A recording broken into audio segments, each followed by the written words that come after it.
دوستوں، آج ہم جس نبی کا ذکر کریں گے وہ نبی ہیں یا حضرت ایوب علیہ السلام۔ حضرت ایوب علیہ السلام کا نام قرآن کریم میں 4 مرتبہ آیا ہے اور حضرت ابراہیم علیہ السلام کی اولاد میں سے بڑی ہی معروف اور مشہور نبی ہے۔ اللہ تعالیٰ سورہ انعام کے اندر فرماتا ہے، ترجمہ قرآن: حضرت ابراہیم علیہ السلام کی اولاد میں سے داؤد اور سلیمان اور ایوب اور یوسف اور موسیٰ اور ہارون یہ سب کے سب تھے، اور احسان کرنے والوں کو ہم اسی طریقے سے بہترین بدلہ عطا کرتے ہیں۔ حضرت ایوب علیہ السلام کا تذکرہ صابر اور شاکر کے طور پر ہوا ہے۔ ایک لمبی مدت تک بیماریوں میں مبتلا رہے۔ بعض مفکرین اور مورخین کا بیان ہے کہ حضرت ایوب علیہ السلام ایک بہت ہی مالدار اور صاحبی ثروت انسان تھے۔ آپ کے پاس کم و بیش ہر قسم کا مال موجود تھا، مثلاً غلام تھے، دولت تھی، مویشی تھے یا اس طریقے سے اور چیزیں ہیں۔ وہ ساری چیزیں کم و بیش ان کے پاس موجود تھیں، اور کئی بیویاں بھی آپ کی تھیں، اور کئی بچے بھی تھے۔ لیکن اللہ تعالیٰ نے ان تمام چیزوں کو اب سے چھین کر آپ کی آزمائش کی۔ سلیمان علیہ السلام اور داؤد علیہ السلام کی آزمائش مال دے کر، دولت دے کر اللہ تعالیٰ نے کی تھی، اور حضرت ایوب علیہ السلام کی آزمائش قوموں اور قبیلوں کو اور مال و دولت کو اور مویشیاں کو لے کر اور بیماری میں مبتلا کر کے کی تھی، اور آزمائش بھی کافی طویل رہی، یہاں تک کہ کسی نے 3 سال ذکر کیا ہے تو کسی نے 7 سال، جبکہ کچھ علماء نے 18 سال ذکر کیا ہے، اور اس کے تعلق سے کوئی صحیح اور مستند روایت ہمیں نہیں ملتی کہ کتنے سالوں تک اللہ نے ان کی آزمائش کی۔ البتہ یہ ضرور ہے کہ بیماریوں کے ذریعے سے آزمائش کی گئی، اور ان بیماریوں میں انہوں نے صبر کیا اور اللہ کا شکر ادا کیا، اور جس طریقے سے اس آزمائش میں کھڑے ہو کر کے اترے، جیسا کہ اللہ نے قرآن مجید کے اندر بیان کیا ہے۔ آپ کی جو بیویاں تھیں انہوں نے بھی اب سے کنارہ کشی اختیار کر لی تھی، صرف ایک بیوی تھی جو انتہائی فرما بردار، صابرہ اور شاکرہ تھی، جو ان کے ساتھ رہتی تھیں، اور اسی طریقے سے انہوں نے آپ کے گزشتہ احسانات کو کبھی فراموش نہیں کیا، بلکہ ان کے ساتھ رہے۔ سب کچھ چھن جانے کے باوجود بھی حضرت ایوب علیہ السلام نے صبر کا دامن ہاتھ سے نہ چھوڑا، ہمیشہ اللہ تعالیٰ کے ذکر میں مشغول رہتے تھے، اور جب یہ طویل عرصہ گزر گیا تو انہوں نے اللہ تعالیٰ سے دعا کی کہ اللہ تعالیٰ تو ہمیں ان بیماریوں سے نجات دے دے، تو اللہ نے آپ کی دعا قبول فرمائی، اور اس طریقے سے اللہ نے آپ کو بیماریوں سے نجات دی۔ اللہ تعالیٰ کا ارشاد ہے قرآن کریم کے اندر، اللہ تعالیٰ فرماتا ہے، جس کا مفہوم یہ ہے کہ ہمارے بندے ایوب کا ذکر کرو، انہیں یاد کرو جب انہوں نے اپنے رب کو پکارا کہ مجھے شیطان کی طرف سے بڑا دکھ اور عذاب پہنچا ہے، یعنی جو پریشانی اور مصیبت پہنچی ہے، اس پریشانی اور مصیبت کی نسبت اللہ کی طرف نہیں کی انہوں نے۔ کیوں؟ اس لیے کہ توحید کا تقاضا یہی ہے، اور اللہ پر ایمان کا تقاضا بھی یہی ہے کہ انسان پریشانیوں اور مصیبتوں کی نسبت اللہ کی طرف نہ کرے، اگرچہ جو بھی پریشانی انسان کو آتی ہے اللہ کے علم میں ہے۔ اللہ تعالیٰ کی مصلحت کے بغیر کوئی چیز دنیا میں نہیں ہوتی۔ ایک پتا بھی گرتا ہے تو اللہ کو اس کا علم رہتا ہے، ہر چیز کا اللہ کو علم ہے، لیکن اللہ پر ایمان اور توحید کا تقاضا یہ ہے کہ جو پریشانی اور مصیبتیں ہیں ان کی نسبت اللہ کی طرف نہ کی جائے، کیونکہ اللہ کا جو فیصلہ ہے وہ فیصلہ خیر پر مبنی ہوتا ہے، اور اللہ تعالیٰ کے فیصلے میں شر نہیں ہوتا۔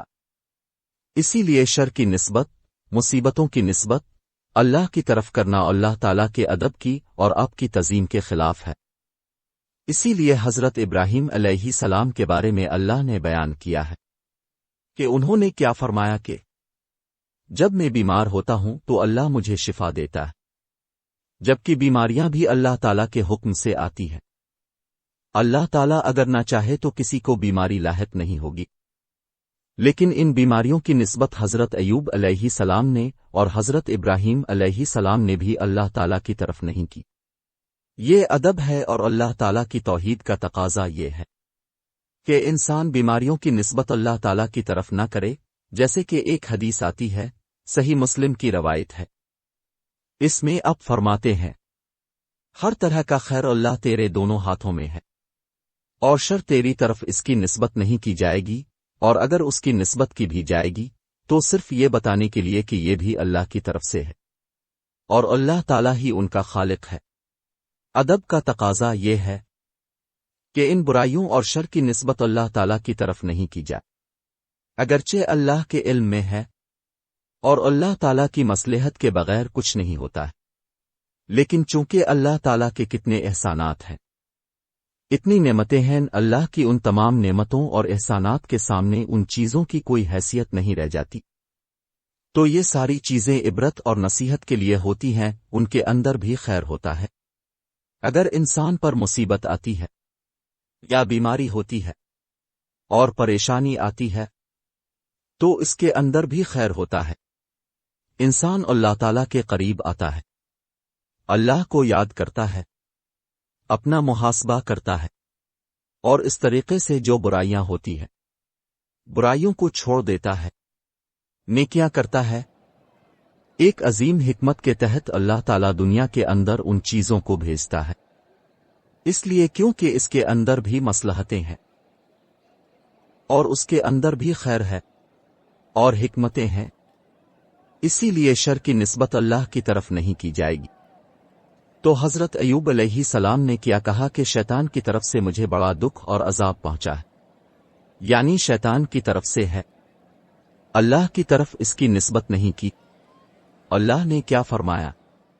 اپنے پاؤں کو زمین پر مارو، یہ نہانے کا ٹھنڈا اور پینے کا پانی ہے، یعنی اللہ نے حکم دیا کہ اپنے پاؤں کو زمین پر مارو، اس سے پانی کا چشمہ نکلا، اور یہ فرمایا کہ ٹھنڈا پانی ہے، اس سے غسل کیجیے اور اس کو پیجیے، غسل کرنے سے ظاہری بیماریاں ہیں وہ ساری بیماریاں ختم ہو جائیں گی، اور پینے سے جو اندر کی بیماریاں ہیں وہ ساری بیماریاں ختم ہو جائیں گی۔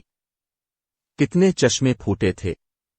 بعض مفسرین کہتے ہیں کہ 2 چشمے تھے، ایک چشمے سے غسل کرتے تھے، دوسرے چشمے کے پانی کو پیتے تھے، جبکہ اس کے تعلق سے کوئی مستند روایت نہیں آتی ہے۔ جو قرآن کی آیت ہے اس سے ظاہر یہی ہوتا ہے کہ ایک ہی چشمہ تھا، اور اسی چشمے کے پانی کو پینے کے لیے، غسل کرنے کے لیے اللہ نے حکم دیا، اور یہ بطور علاج تھا، بطور دوا تھا۔ اللہ نے دنیا کے اندر ہر چیز کو اسباب سے جوڑ دیا ہے، جب اسباب اپنائیں گے تو اللہ کے فضل سے وہ چیز آپ کو ملے گی۔ جیسے ہم بیمار ہوتے ہیں تو ہمیں دوا کرنے کے لیے کہا گیا ہے، علاج کرنے کے لیے کہا گیا ہے۔ ہمارے نبی نے خود فرمایا کہ لوگوں، اللہ کے بندوں دوا کرو، کیونکہ اللہ نے جہاں بیماریاں نازل کی ہیں وہاں دوائیں بھی نازل کی ہیں۔ حضور صلی اللہ علیہ وسلم نے خود علاج کیا اور ہمیں علاج کرنے کا حکم دیا۔ اللہ تعالیٰ چاہتا تو اس کے بغیر بھی آپ کو شفا دے سکتا تھا، لیکن اللہ ہر چیز پر قادر ہے۔ اللہ نے دنیا کے اندر ہر چیز کو اسباب سے جوڑ دیا ہے، اور اللہ تعالیٰ بہت ساری چیزیں بغیر اسباب کی بھی عبرت اور نصیحت کے لیے انجام دیتا ہے، لیکن عام طور پر جب انسان اسباب اختیار کرتا ہے تو اللہ وہ چیز اس کو دیتا ہے، تو اس لیے اللہ نے آپ کو حکم دیا۔ اسی طرح انہوں نے زمین پر پاؤں مارا اور اسی طریقہ سے پانی کا چشمہ نکلا۔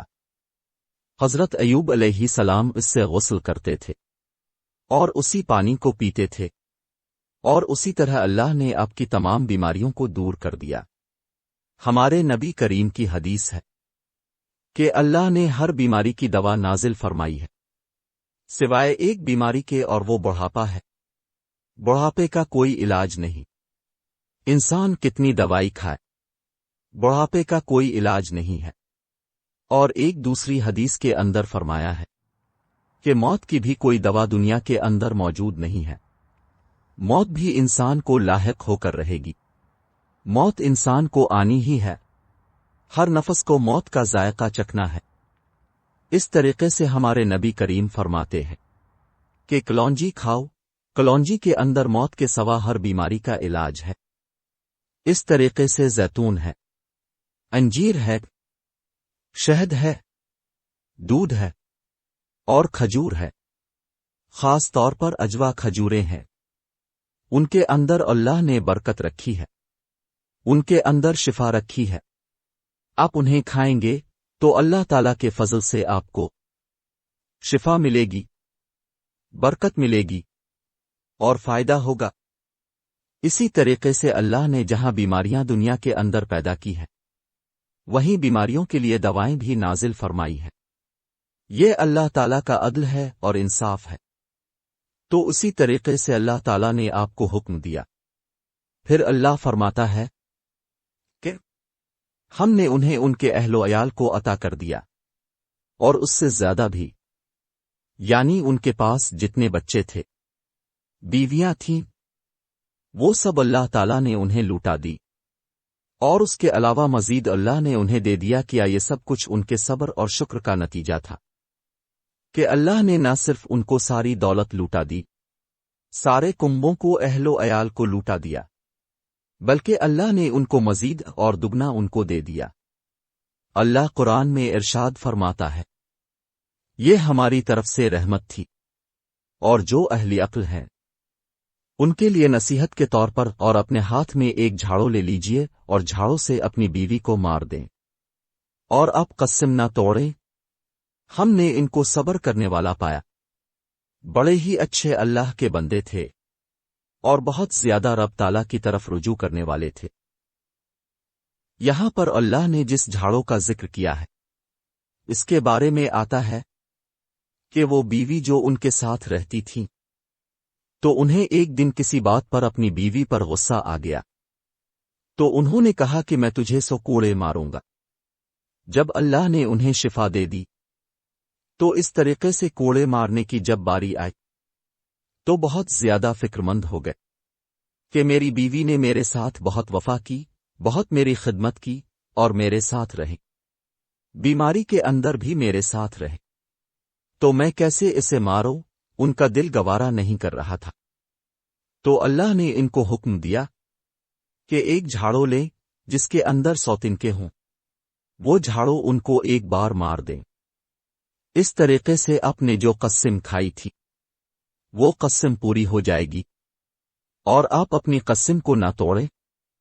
اللہ نے یہ صلہ دیا ان کی بیوی کو جو ان کی وفا شیار بیوی تھی، اور ان کے ساتھ ہمیشہ رہتی تھی، دکھ درد میں بھی رہیں اور خوشحالی میں بھی رہیں، ہمیشہ ان کے ساتھ رہیں۔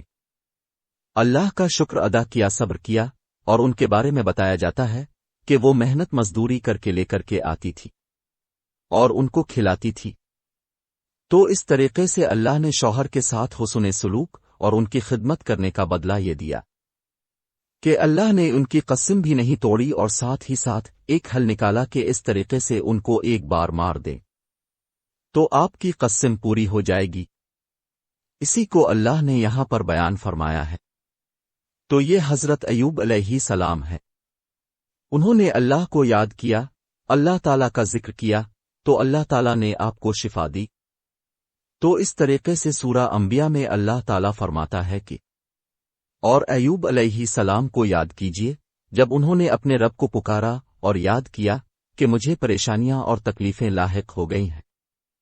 اللہ تعالیٰ تو بہت رحم کرنے والا ہے، تو ہم نے ان کی دعا قبول کی، تو جو بھی ان کے ساتھ پریشانیاں تھیں، مصیبتیں تھیں، وہ ہم نے ان کی مصیبتیں ہٹا دی اور دور کر دی، اور ہم نے ان کے سارے اہل و عیال لوٹا دیے اور انہیں دگنا بھی دے دیا۔ یہ ہماری طرف سے رحمت تھی، اور اطاعت کرنے والوں کے لیے بطور نصیحت یہ چیز ہم نے کی۔ اب دیکھیں کہ حضرت ایوب علیہ السلام کا ذکر اللہ تعالیٰ نے ایک صابر کے طور پر کیا ہے، اور ان کی زندگی کا سب سے بڑا درس ہمیں یہی ملتا ہے کہ انہوں نے جو بھی مصیبتیں اور پریشانیاں آئیں، انہوں نے اس پر صبر کیا، اور شکر کا نتیجہ یہ نکلا کہ اللہ عز و جل نے ان کی ساری چیزیں جو لے لی تھی وہ واپس کر دیں، اور اس سے اور بھی زیادہ رب عز و جل نے ان کو عطا کیا۔ صحیح بخاری کی حدیث ہے کہ ایک مرتبہ حضرت ایوب علیہ السلام غسل فرما رہے تھے کہ سونے کی ٹڈیوں کا جھنڈ جماعت کی شکل میں آپ پر آ گرا، وہ مٹھیاں بھر بھر کے تھیلیوں میں ڈالنے لگے، تو اللہ عز و جل نے آواز دی، ایوب کیا میں نے تجھے اس سے بے نیاز نہیں کر دیا ہے؟ تو انہوں نے عرض کیا جی ہاں یا رب، لیکن میں تیری برکت سے میں بے نیاز نہیں ہو سکتا۔ تو اس طریقے سے اللہ نے جو کچھ ان سے آزمائش کے طور پر چھین لیا تھا، اس سے کہیں زیادہ رب عز و جل نے انہیں صبر کے نتیجے میں دے دیا۔ تو ان کی زندگی کا جو ہمیں سب سے بڑا درس ملتا ہے وہ یہی ملتا ہے کہ انسان کو ہمیشہ صبر کرنا چاہیے، کہ صبر بہت بڑی نعمت ہے، اور صبر کرنے والوں کے لیے اللہ تعالیٰ نے جنت کا وعدہ کیا ہے، اور صبر کرنے والوں کے لیے بھی بے حساب اجر ہے، اور صبر کامیابی کا پہلا زینہ ہے، اور دین میں امامت انسان کو صبر ہی سے ملتی ہے۔ صبر نور اور روشنی ہے، اور صبر کے اندر خیر ہی خیر ہے۔ یہ تمام چیزیں قرآن و حدیث کے اندر بیان کی گئی ہیں، اور بہت بڑی نعمت ہے، اور انسان صبر کے بغیر دنیا کے اندر کوئی چیز نہیں کر سکتا۔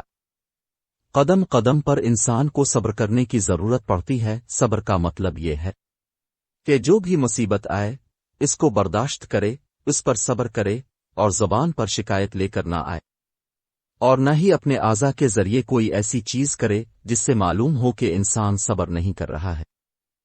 کچھ لوگ چلانا شروع کر دیتے ہیں، لوگوں کے پاس آ کر شکایت کرنے لگتے ہیں کہ بہت مصیبت ہے، بہت پریشانی ہے، بہت برے حالات ہیں، ایسا ہے ویسا ہے، تو زبان پر شکایتیں کرتے ہیں۔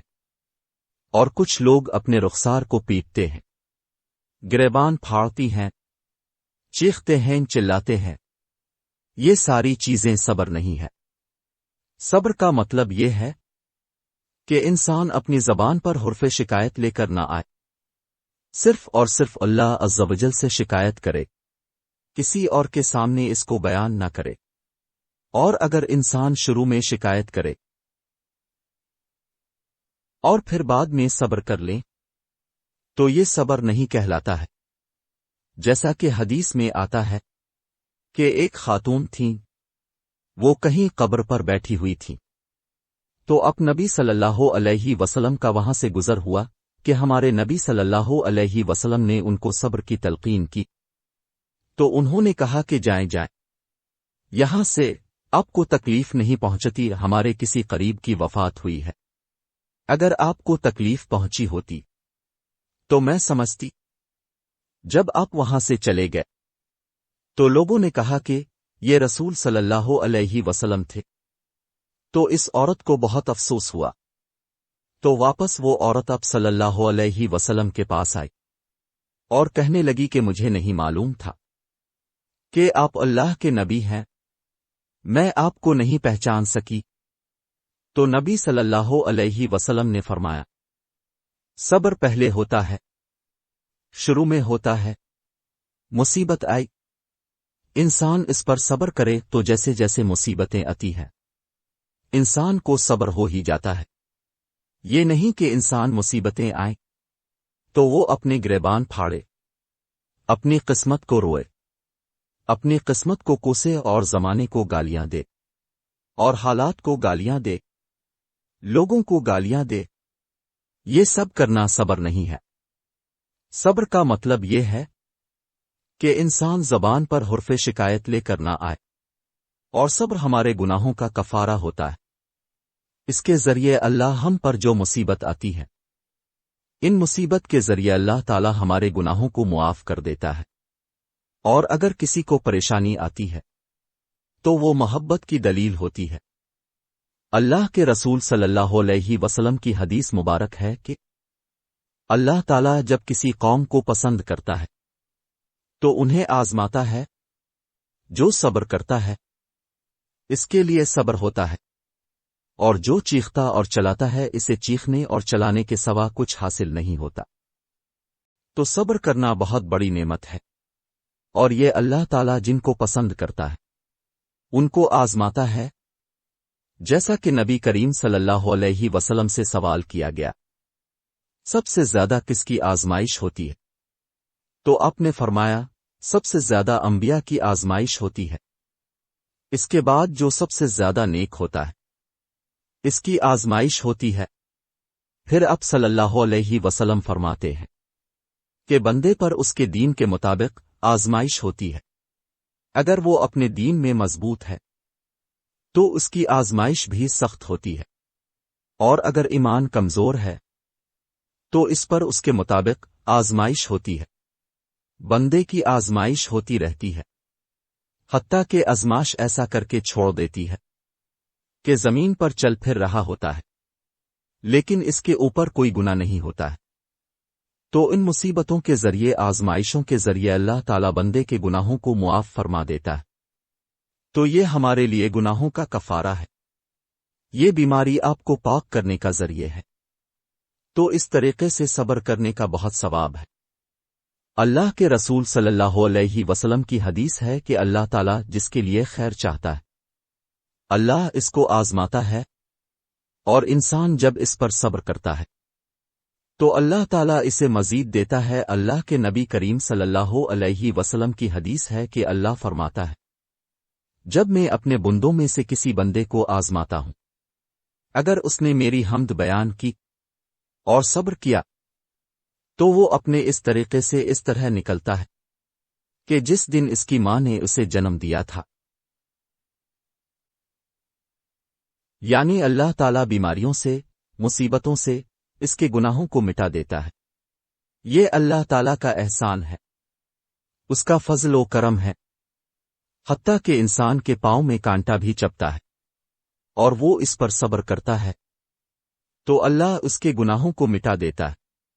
اور یہ مومن کے لیے ہے کہ جب مومن پر کوئی مصیبت پہنچتی ہے، صبر کرتا ہے تو بھی اجر ہے، اللہ کا شکر ادا کرتا ہے تو انسان کو اجر ملتا ہے۔ انسان کو مصیبت میں نہیں گھبرانا چاہیے، بلکہ اللہ تعالیٰ کا شکر ادا کرنا چاہیے، اور انسان کو جاننا چاہیے کہ ہمارے پاس ایک نعمت نہیں ہے تو اس کے علاوہ رب تعالیٰ نے ہمیں بہت ساری نعمتیں دے رکھی ہے۔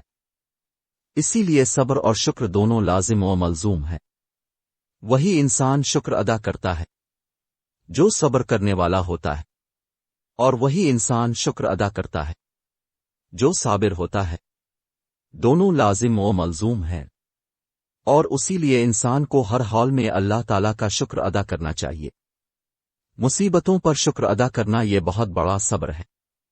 نعمتوں پر شکر ادا کرنا یہ تو سب سے زیادہ مطلوب ہے، لیکن اگر انسان مصیبتوں پر بھی اللہ تعالیٰ کا شکر ادا کرتا ہے سب سے اونچے درجے کا مومن ہے، کیونکہ اللہ کی بہت ساری نعمتیں اس کے پاس ہوتی ہیں۔ اگر ایک نعمت اس کے پاس نہیں ہے، مال اس کے پاس نہیں ہے، یا اس کے پاس اولاد نہیں ہے، تو وہ اپنے جسم کو دیکھے گا کہ اللہ تعالیٰ نے اسے ہزاروں نعمتیں دے رکھی ہے۔ اس لیے مصیبت پر بھی اللہ تعالیٰ کا شکر ادا کرنا چاہیے۔ یہ سب سے اونچے درجے کی نیکی ہے۔ وہ اونچے درجے کا مومن ہے جو مصیبتوں پر بھی اللہ تعالیٰ کا شکر ادا کرتا ہے۔ انسان سانس بھی لیتا ہے تو اس کا احسان ہے۔ اللہ کا احسان نہ ہو تو انسان سانس بھی نہیں لے سکتا۔ ہر طرح کی نعمتیں اللہ تعالیٰ نے انسان کو دی ہیں، لہذا انسان کو ہمیشہ اللہ تعالیٰ کا شکر ادا کرنا چاہیے۔ اور صبر تین طرح کا ہوتا ہے۔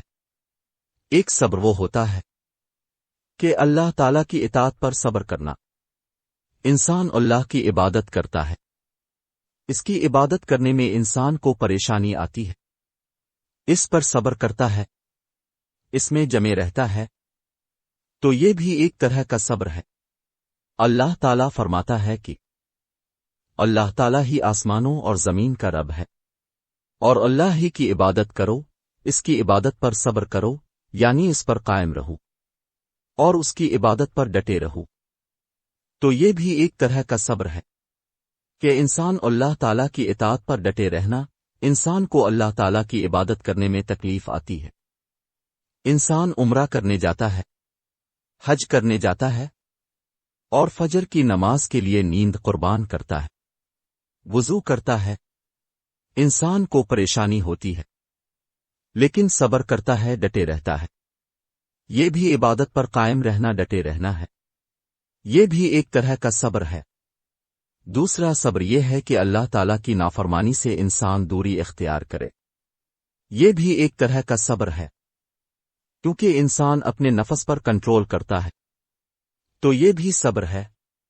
رسول صلی اللہ علیہ وسلم کی حدیث ہے کہ قیامت کے دن اللہ اپنے عرش کے سائے میں جن خوش نصیب بندوں کو جگہ دے گا، اور انہیں میں سے وہ بندہ بھی ہوگا جسے کوئی حسب نسب والی عورت دعوتی گنا دے، اور وہ کہے کہ مجھے اللہ تعالیٰ کا خوف ہے، تو ایسے بندے کو اللہ تعالیٰ قیامت کے دن عرش کے سائے میں جگہ دے گا، کیونکہ انسان نے اپنے نفس پر کنٹرول کیا۔ احتیاط کی گناہ سے اللہ کی نافرمانی سے دوری اختیار کرنا بھی ایک طرح کا صبر ہے۔ گناہوں سے نافرمانیوں سے کیونکہ انسان نے اپنی نفس پر کنٹرول کیا، انسان کا دل کرتا ہے کہ چلو گناہ کر لیتے ہیں، اس کا نفس انسان کو گناہوں کی طرف لے جاتا ہے، لیکن انسان نے اپنے نفس پر کنٹرول کیا تو یہ بھی ایک طرح کا صبر ہے۔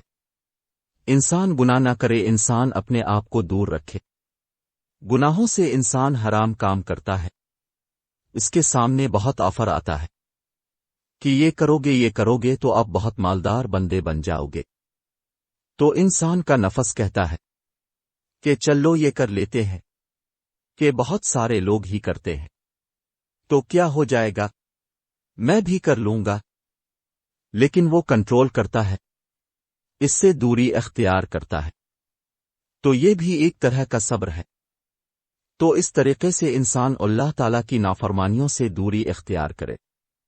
انسان پر جو کچھ مصیبتیں اور پریشانیاں آتی ہیں، وہ مصیبتوں پر صبر کرتا ہے، اللہ تعالیٰ کا شکر ادا کرتا ہے، تو یہ بھی ایک تیسری قسم کا صبر ہوتا ہے، جیسا کہ اللہ نے ہمیں قرآن کریم میں فرمایا ہے کہ ہم انسان کی آزمائش کریں گے، خوف سے، بھوک سے، مال میں کمی کر کے، جان لے کر کے، پھلوں میں کمی کر کے، تو یہ ساری چیزیں ہماری آزمائش کے طور پر ہوتی ہیں، اور جتنا زیادہ انسان کا ایمان مضبوط ہوگا اتنا ہی زیادہ انسان کی آزمائش کی جائے گی۔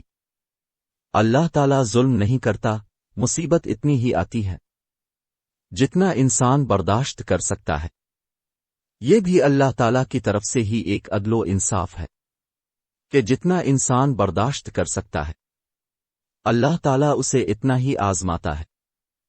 حضرت ایوب علیہ السلام کی زندگی میں جو سب سے اہم درس ملتا ہے وہ یہی ہے کہ انسان کو صبر کرنا چاہیے، مصیبتوں پر صبر کرنا چاہیے، تو اللہ تعالیٰ اس میں اس کو بہترین اجر دیتا ہے، تو یہ کہ دنیا میں بھی اسے وہ ساری چیزیں دے دی جاتی ہیں، اور آخرت کے اندر بھی اسے بہت اجر ملتا ہے۔ اللہ تعالیٰ ہم سب کو صبر کرنے کی توفیق عطا فرمائے اور ہمیں جب تک دنیا میں رکھے توحید پر قائم رکھے، آمین۔